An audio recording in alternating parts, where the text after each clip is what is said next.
अस्सलाम वालेकुम, मैं हूं गौर सियाल। नाजरीन कराम, पिछले 12-13 घंटों के अंदर बड़ी डेवलपमेंट हुई है, बड़ी इंपॉर्टेंट और बड़ी अहम तरीन खबरें आ चुकी हैं।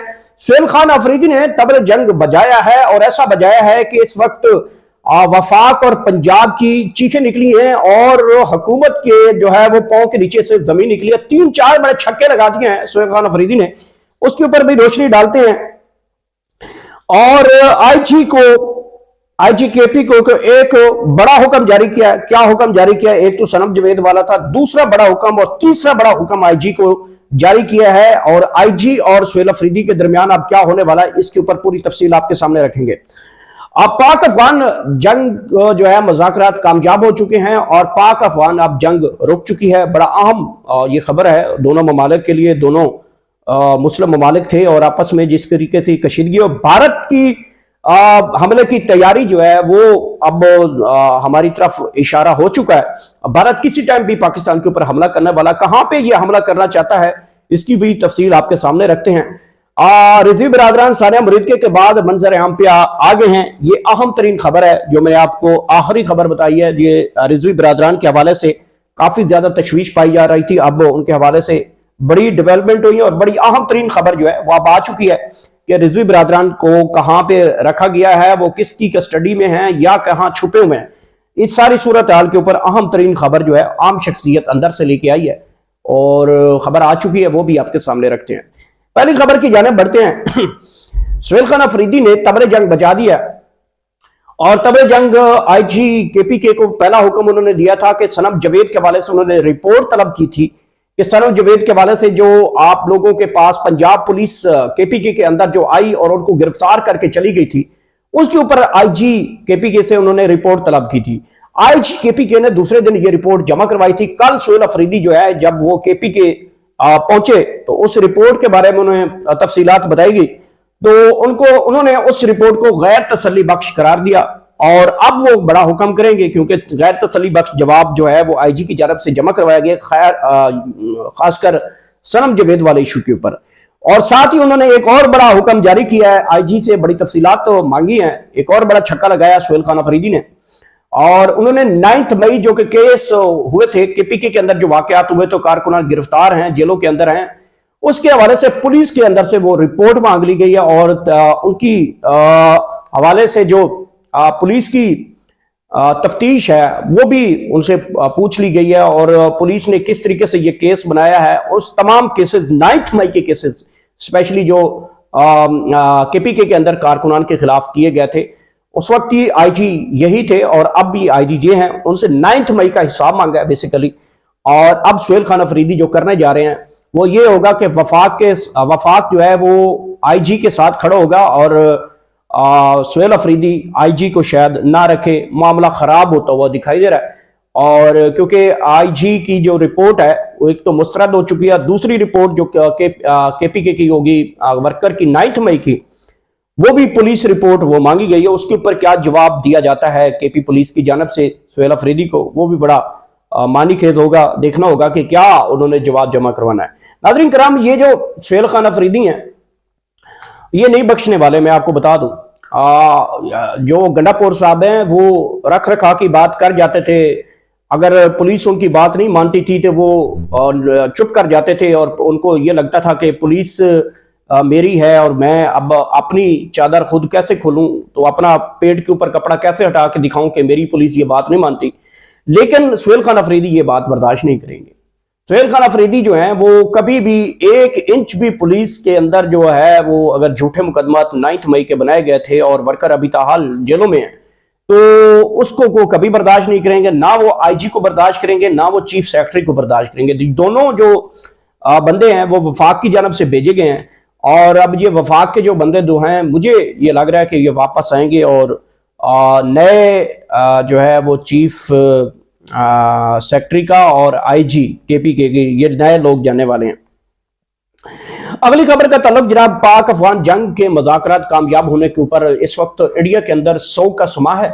इंडिया बहुत बड़ी इन्वेस्टमेंट लेकर अचानक जो है बड़े दावे कर रहा था कि अब जो है पाकिस्तान जो है वो आ चुका है हमारे हाथ में, और उन्होंने अफगानिस्तान को आगे लगाकर हमारे ऊपर जो है वो एक कशीदगी तारी कर रखी थी। और पाकिस्तान फौज ने जिस तरीके से जवाब दिया और वो अफगानिस्तान को भी समझ आ गई है कि शायद जो नीटो शीटो हम भगाते रहे हैं उनके पीछे भी पाकिस्तान का हाथ था। अगर पाकिस्तान होता ये नीटो शीटो आपको खा पी जाते। और ये जो अफगांडू बने थे नमक हराम, इनको सबक जो है वो इसी तरीके से आएगा। इनको असल पता भी है कि पाकिस्तान आपके साथ हमने क्या किया है। आपकी 3 नस्लें हमने पाकिस्तान में बैठकर उनको पाला पोसा है, उनको नौकरियां दी हैं, उनको कारोबार दिए हैं। और इसके बावजूद भी अफगान तालिबान की जो हुकूमत थी वो इंडिया के साथ मिलकर पाकिस्तान के साथ जो कर रही थी वो आपके सामने ही है। बहरहाल दोहा के अंदर ये मुज़ाकरात जो है वो कामयाब हो चुके हैं। पाकिस्तान की तरफ से नुमाइंदगी जो है वो DGISI उन्होंने की थी, और साथ ही उनके साथ वज़ीर दिफा ख्वाजा आसिफ साहब थे, वो उन्होंने ये मुज़ाकरात किए हैं दोहा में, कतर के अंदर। और इसी तरह वज़ीर ख़ारजा जो अमारात इस्लाम यानी कि उनके अफ़गानिस्तान की हुकूमत के थे, उनकी तरफ से वज़ीर ख़ारजा वो भी थे, और उनके अहम तरीन कमांडर भी वहाँ पे मौजूद थे। बहरहाल ये जंग अब रुक चुकी है। भारत को इस जंग रुकने का बहुत बड़ा नुकसान हुआ, बहुत बड़ा धचका पहुंचा है, क्योंकि भारत अफगानिस्तान के अंदर बैठकर प्रॉक्सी वॉर जो है वो पाकिस्तान के खिलाफ कर रहा था।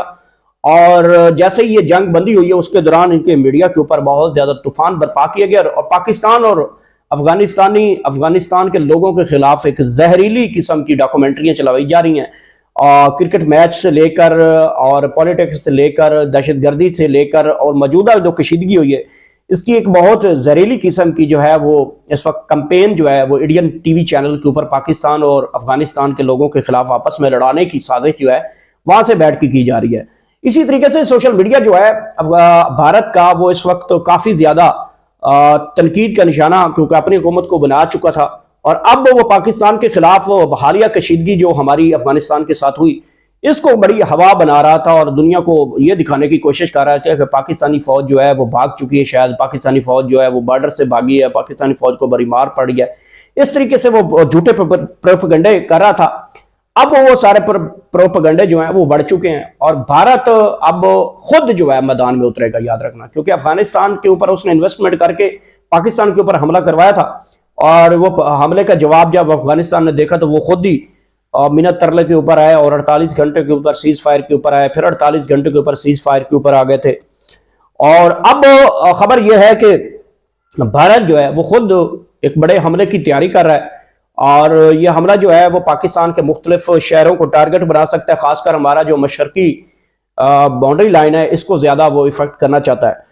भारत के हवाले से कल chief of army staff field marshal Saeed Asim Munir Shah साहब ने जो है वो कल एक खिताब फरमाया, और उन्होंने कहा कि भारत की ये भूल है कि अगर वो एक हरकत भी करेगा तो उसकी 7 नस्लें याद रखेंगी।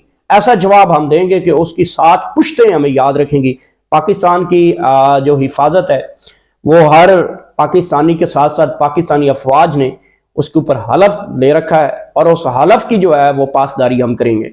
नाज़रीन किराम, ये जो बयानबाजी एक दूसरे के खिलाफ अब शुरू हो चुकी है आर्मी चीफों की भी, तो मामला ये लग रहा है कि एक बड़ी कशीदगी की तरफ बढ़ता हुआ दिखाई दे रहा है। भारत तो वाकईतन भी अगर ये इसने हरकत की तो भारत को इस वक्त 14 तबक या इसके 28 तबक भी रोशन हो जाएंगे, और भारत को इस कदर जवाब दिए जाने का जो है प्लान वो भी तैयार है। नाज़रीन किराम, अगली खबर का तल्लुक मुरीदके का रिजवी बिरादरान से है, और रिजवी बिरादरान के सानिया मुरीदके के बाद रुपोश हो गए थे, और उनके बारे में मुख्तलिफ खबरें चल रही थी कि वो शायद किसी पुलिस कस्टडी में हैं या फिर किसी अहम सिक्योरिटी एजेंसी के अंडर चले गए हैं, और इसकी वजह से वो रुपोश हैं। एक तो नाज़रीन कराम जो आइनी शाहिदीन थे उनके साथ जब ये वाकया सानिया मुरीदके हुआ तो उस दौरान जो लोग उनके साथ थे उन्होंने इस बात की तरदीद कर दी है कि रिजवी बिरादरान को किसी पुलिस की कस्टडी में नहीं लिया गया था।